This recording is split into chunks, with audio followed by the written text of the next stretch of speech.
Bonjour chers amis. Aujourd'hui, je vais vous raconter une histoire très mystérieuse de Carol, à propos d'une étrange épidémie qui frappe les habitants d'une ville des États-Unis. J'ai hâte de savoir ce que vous pensez de ce film dans les commentaires. Le film commence au moment de l'accident de la navette spatiale. L'événement fait grand bruit et l'épave de la navette est entièrement bouclée. Dans la soirée, un expert du CDC Tucker arrive. Les militaires lui expliquent que l'épave est devenue une source de contamination extraterrestre. La zone de contamination par une sorte de contagion extraterrestre pourrait s'étendre sur environ 300 km. Ce virus est un organisme extrêmement résistant, capable de survivre à la chaleur et au froid. En quittant le quartier général, une jeune fille court vers Tucker et lui tend un morceau de navette en lui disant qu'il est tombé sur notre toit. L'homme le prend dans sa main et le jette immédiatement, car il s'est blessé le doigt avec. En arrivant chez lui, Tucker est accueilli par un chien, mais l'animal s'enfuit immédiatement en grognant. L'homme va se coucher et, pendant son sommeil, il est recouvert d'une pellicule. Nous voyons une femme nommée Carol, qui travaille comme psychologue. Elle reçoit un appel au travail de son ex-mari, le même Tucker. L'homme a l'air normal après sa sieste. Il dit qu'il veut voir son fils, Oliver, mais elle refuse. Elle accompagne son fils à l'école et monte dans la voiture avec Ben. Il s'agit d'une de ses connaissances et d'un scientifique qui apprécie manifestement la jeune femme. L'homme raconte à la dame les nouvelles concernant la navette, et il est sûr que le gouvernement cache quelque chose. Carol est attendue au travail par une vieille cliente. Elle parle de son mari, qui a beaucoup changé ces derniers temps. La dame dit que son mari n'est plus son mari. Il lui a fait boire quelque chose et a ensuite tué son propre chien, qui ne faisait qu'aboyer. Carol prescrit à la femme des médicaments et lui demande de l'appeler si cela se reproduit. Le soir, Carol et son ami sortent avec leurs enfants pour une fête d'Halloween. L'un des garçons de son ami se fait sauter dessus par un chien, mais le garçon n'est même pas effrayé et tue presque le chien. Carol remarque des bizarreries chez l'enfant, mais la mère est sûre que l'enfant va bien. Soudain, Oliver se met à crier et demande qu'on lui retire une substance désagréable. Sa mère retire immédiatement cet étrange morceau de peau. Elle l'apporte à Ben pour qu'il l'examine.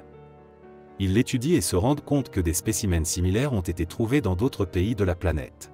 En ce moment, des fonctionnaires de l'administration présidentielle et divers experts, dont l'ex-mari de Carol, sont présents à une réunion pour décider de la manière d'endiguer la propagation d'un nouveau virus. Des serveurs leur servent du café, dans lequel ils crachent une sorte de liquide. Pendant ce temps, Tucker leur explique que le meilleur moyen de lutter contre le nouveau virus est la vaccination. En réponse aux commentaires des experts présents dans le public, le président déclare qu'ils n'ont pas le temps d'entrer dans les détails scientifiques. Carol voit dans la rue un homme qui se sent violemment malade. Au cabinet, le mari de la cliente qui avait rendez-vous l'autre jour l'attend. Il se comporte bizarrement et dit qu'il va attendre sa femme, mais celle-ci n'a pas de rendez-vous de consultation ce jour-là. Carol appelle la cliente et constate que la femme s'approche déjà de son bureau. Elle est nerveuse et dit qu'elle a besoin de parler à Carol. Carol lui dit que son mari est déjà dans la salle d'attente et la cliente change brusquement d'avis sur son rendez-vous. Carol conduit son fils chez son père, mais une femme se précipite sur la route et demande de l'aide. Elle crie qu'ils sont parmi nous et qu'il faut prévenir les gens, mais elle est renversée par une voiture. Un homme très étrange est au volant, et le policier qui arrive sur les lieux de l'accident est le même. Tucker ramène Oliver chez lui et Claire va dîner avec Ben. Elle lui raconte ce qui s'est passé. Pendant ce temps, Oliver joue avec un garçon du quartier et lui dit que son père a un mal-être, ce à quoi l'autre garçon répond que son père est bizarre lui aussi. Le père d'Oliver lui donne du chocolat chaud et le garçon attrape le virus. Lors d'un dîner, Carol fait la connaissance d'un diplomate russe sympathique, Yuri, et ils ont un dialogue intéressant sur le fait que, malgré tous les acquis de la civilisation, l'homme reste un animal primitif dans l'âme, capable des actes les plus terribles dans certaines circonstances. Après le dîner, Carol et Ben rentrent chez eux et, devant la maison, Ben embrasse une femme, mais celle-ci leur demande de rester amis. Chez elle, un homme étrange vient lui rendre visite. Il se présente comme un agent de recensement et veut lui poser des questions. La femme se rend compte que quelque chose ne va pas car c'est la nuit. Carol le refuse et il se met à frapper à la porte avec un regard fou, mais il n'y parvient pas. Il s'en va ensuite tranquillement. Une femme appelle Ben et il vient passer la nuit chez elle. Le matin, Ben essaie de faire plaisir à la femme et prépare du bacon. Dans la rue, Carol rencontre de plus en plus de gens étranges. Elle se rend compte de tout et pense que les gens deviennent fous à cause du virus. La secrétaire apporte du thé pour contaminer la dame, mais elle n'a pas le temps, car elle reçoit un appel de Ben. Il l'invitait au laboratoire. Là, ils expliquent à Claire que les cellules du virus se réveillent après avoir dormi, et que même si une personne est infectée, elle ne deviendra un zombie qu'après avoir dormi. Des collègues d'un autre laboratoire émettent l'hypothèse qu'il s'agit d'une unité intelligente parfaite de quelques cellules seulement, qui intègre son ADN dans les corps humains et reprogramme le génome humain en une seule nuit. À ce moment-là, Ludmila appelle de l'ambassade et dit que quelque chose de terrible est en train d'arriver à Yuri. Ils se rendent à l'ambassade et voient Yuri endormi et complètement recouvert de bave. Les scientifiques décident de faire des prélèvements et de filmer le tout. Carol prend une photo de Yuri avec le flash de l'appareil et le réveille. Il se jette sur la femme, la lâche et meurt en convulsions. Il s'avère que le processus de sa transformation en zombie n'a pas été complet. Carol se rend chez son ex-mari, paniqué, pour récupérer son fils, et se rend compte que le mari est déjà l'un d'entre eux. Le mari et ses amis zombies disent que lorsqu'elle se réveillera, elle ne remarquera pas le changement, et c'est alors que le mari l'infecte.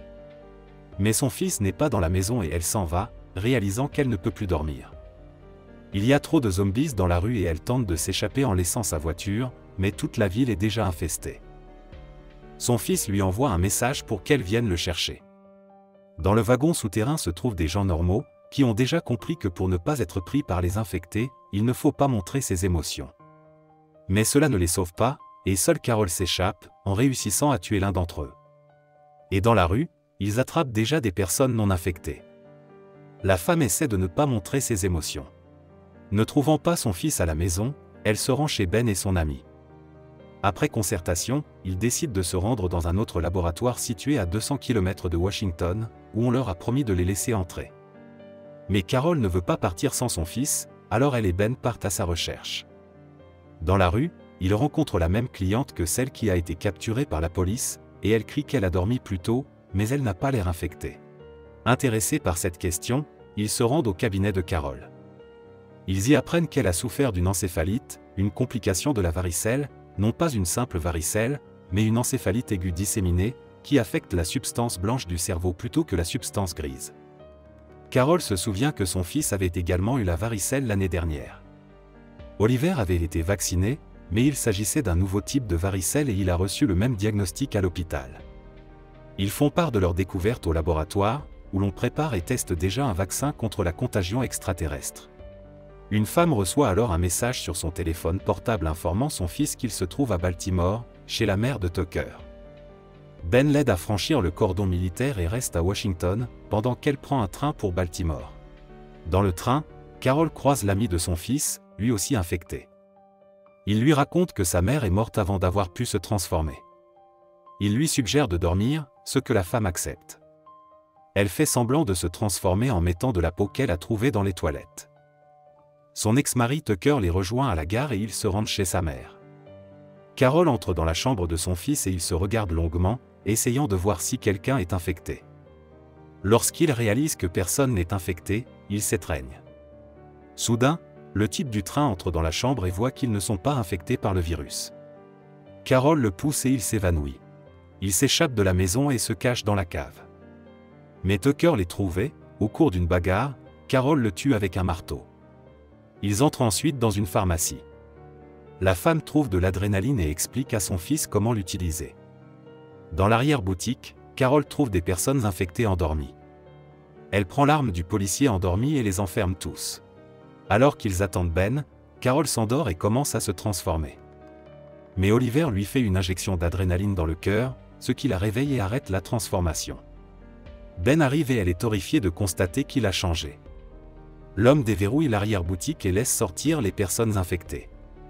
Alors qu'il tente d'attraper la femme, celle-ci les tue tous et blesse Ben à la jambe. S'ensuit une course-poursuite au cours de laquelle les infectés tentent de capturer Carol et son fils. Nos héros s'échappent avec l'aide du docteur Gagliano, qui arrive en hélicoptère. Le journal télévisé montre la population en train d'être vaccinée avec de l'eau et de la nourriture par pulvérisation de vaccins à partir d'un hélicoptère. Le docteur Galéan donne une interview dans laquelle il déclare que le virus a disparu. Les personnes guéries ne se souviennent de rien et perçoivent ce qui leur est arrivé comme un rêve. C'est la fin du film. Merci d'avoir regardé le film jusqu'au bout. Indiquez dans les commentaires si vous avez aimé le film. Abonnez-vous à la chaîne et donnez un like à cette vidéo. Rendez-vous dans de nouvelles vidéos.